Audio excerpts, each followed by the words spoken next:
যে বসে আছে ঢিবিটা এইটা তুমি এখানটা চলে আসো। এইটা দিয়ে এটা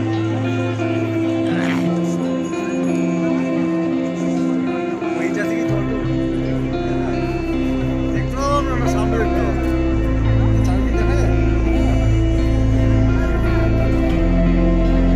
দেখার মতো আমি একবার দেখেছি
আবার কি একটা সিন দেখেই পাচ্ছি